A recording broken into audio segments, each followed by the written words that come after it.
Hello. सकाळचे 7:30 वाजलेत आणि आम्ही इथं ना 1 तारखेला खूप सारी झाडं लावली होती ड्रममध्ये. आणि हे आमचंच घर आहे ॲक्च्युली. इथं म्हणजे हे माझं स्वतःचं सासरचं घर आहे. तर इथे आम्ही ड्रममध्ये काही ह्या साईडला फुल झाडं, या साईडला फळ झाडं लावली होती. आणि आज एक्झॅक्टली 15 तारीख आहे आणि इतकी छान सगळी झाडं धरलेत. आणि जास्वंदाने तर कहरच केला आहे. प्रत्येक जास्वंदाच्या झाडाला, ह्या झाडाला 30 कळ्या आलेत, फुल आले. आणि ह्या झाडाला एवढ्या एवढ्याशा, ह्याला सुद्धा 7-8 कळ्या आत्ता आहेत.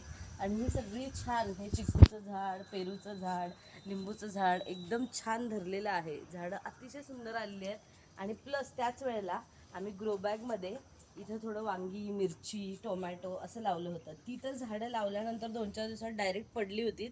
आता इतकी छान धरलेत ना, आता अजून 1 महिना 1.5 महिन्यात ती झाडं मोठी होतील आणि घरी खायला आम्हाला टोमॅटो, वांगी, मिरची, मेथी हे सगळं घरच्या घरी मिळेल.